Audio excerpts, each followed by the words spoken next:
안녕하세요. 클릭 세상 속으로 박성우입니다. 나만 인터넷에서 많은 관심을 받은 이야기를 쉽게 풀어서 전해드립니다.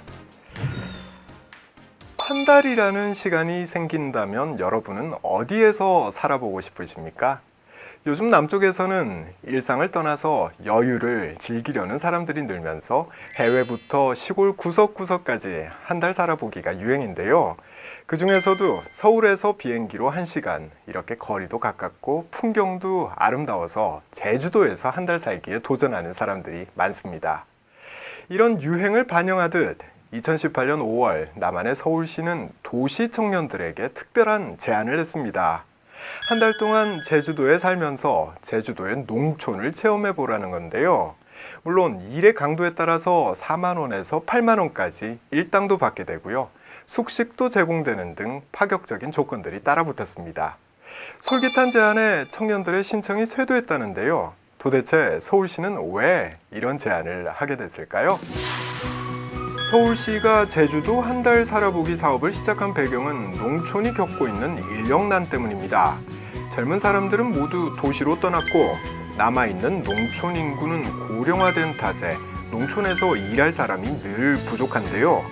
그래서 일손이 필요한 농촌에는 활기를 불어넣고 제주도에서 한 번쯤 살아보고 싶은 청년들에겐 기회를 제공하는 상생의 사업을 시작한 겁니다. 서울시뿐만 아니라 농번기에 일손 구하기가 쉽지 않은 농촌을 위해서 다른 지방자치단체들도 나섰는데요. 농가에 도시 인력을 연결해주는 농촌인력 지원센터를 운영하는 것은 기본이고요. 소속 공무원들까지 두 팔을 걷어붙이고 농촌 일손 지원 활동을 펼치고 있습니다.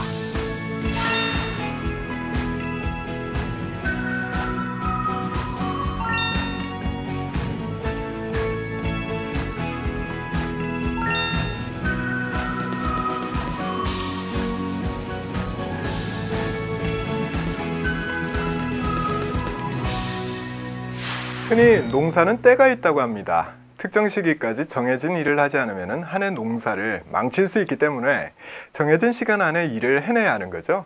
그 때문에 남새를 수확하고 과일을 솎는 시기인 4월에서 6월과 추수철인 9월, 10월에는 고양이의 손도 빌린다는 말이 있을 정도로 일손이 부족합니다. 그렇다 보니 인건비도 많이 올랐습니다. 2018년 하루 품삯은 작년보다 만원가량 오른 평균 10만원 내외라고 하는데요. 이게 농민들에게는 적지 않은 부담입니다. 그래서 지자체들이 농촌 일손 구하기에 나서는 건데요. 최근 들어서 매우 눈에 띄는 시도가 하나 있었습니다. 바로 외국인 계절 근로자 제도입니다. 부족한 일손을 해외에서 충당하는 건데요. 아무나 올 수 있는 건 아닙니다. 한국으로 시집 온 결혼 이민자의 친정 부모나 형제, 자매, 그리고 사촌을 초청해서 최장 3개월 동안 영농 현장에서 일할 수 있도록 하는 겁니다. 한국 농촌으로 시집 온 외국 여성들에게는 누구보다 반가운 소식일 텐데요. 남쪽의 결혼 이민자의 수는 2016년 기준 15만 9천여 명.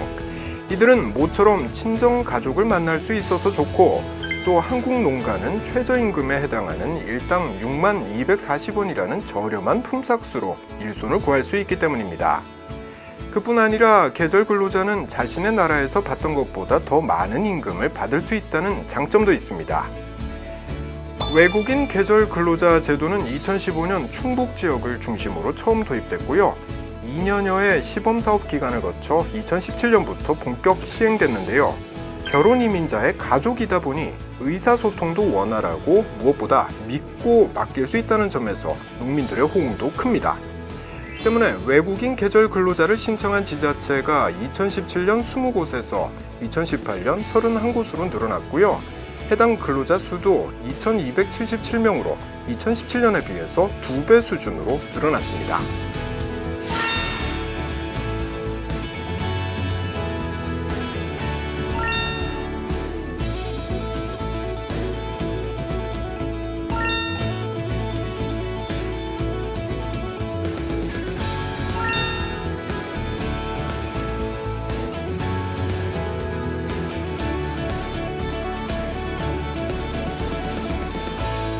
일손 구하는 일이 하늘의 별 따기처럼 어렵다는 농번기에 본격 도입된 외국인 계절 근로자 제도. 젊은이들이 도시로 떠나서 텅 비었던 남쪽 농촌이 한국으로 시집온 이민자의 가족들로, 그리고 새로운 경험을 꿈꾸는 도시의 젊은이들로 채워지며 활기를 띠고 있습니다.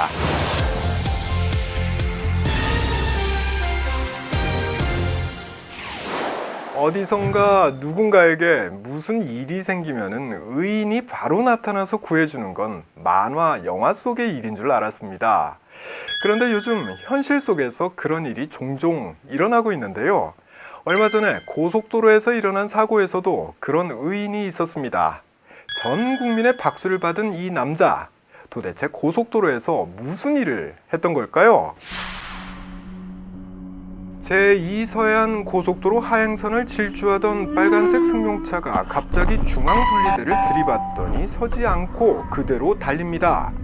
이 위험천만한 운행은 1.5km 이상 계속됐는데요. 이때 검은색 승용차가 속도를 내더니 빨간색 승용차 앞을 가로막습니다. 차량을 멈추기 위해 고의로 사고를 낸 겁니다. 그 과정에서 자신의 차량이 파손되기도 했지만 검은색 승용차의 운전자인 한영탁 씨는 운전자가 쓰러져 있는 걸 봤고 사람을 살려야 한다는 생각밖에 없었다고 말했는데요. 이에 사람들은 한영탁 씨를 고속도로 의인으로 부르며 칭찬을 아끼지 않았습니다.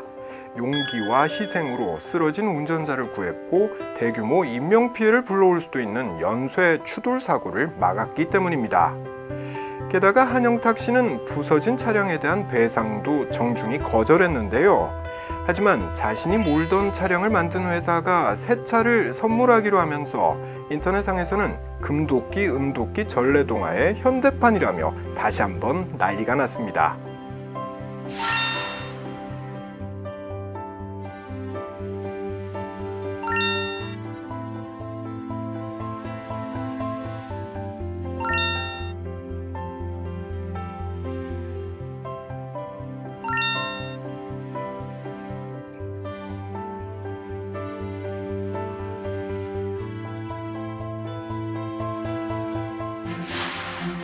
고속도로 의인과 더불어 택배 의인도 인터넷상에서 뜨거운 관심을 받았는데요. 2018년 4월 서울 시내 한 사거리, 인도에서 아기를 태운 유모차가 갑자기 빠른 속도로 도로 쪽으로 굴러갑니다. 그야말로 아찔한 순간, 한 택배 차량이 유모차를 가로막습니다. 다행히 유모차는 택배 차량 바퀴에 가볍게 부딪히면서 멈춰섰습니다. 택배기사가 재치있게 대처한 덕분에 아이는 무사히 할머니 품으로 돌아갈 수 있었는데요. 해당 영상을 본 시민들은 택배를 배달하는 바쁜 와중에도 멋있다, 운전 실력 대단하다, 뭉클하다 같은 칭찬 댓글을 달았습니다. 화염을 뚫고 90대 노인을 구한 스리랑카 노동자, 흉기에 찔리면서까지 괴한을 제압한 40대 남성, 호수에 빠진 시민을 구한 고교생 3인방, 한파 속에 쓰러진 노인에게 외투를 벗어줘서 생명을 구한 중학생들에 이르기까지 우리 사회는 남을 위해서 기꺼이 헌신하는 평범한 영웅과 의인들이 적지 않은데요. 이들은 공통적으로 이런 말을 했습니다. 그저 당연히 해야 할 일을 했을 뿐이라고 말이죠. 그래서 사람들은 이렇게 말합니다. 세상은 아직 살만한 곳이라고 말이죠. 지금까지 박성호였습니다. 다음 시간에 다시 뵙겠습니다.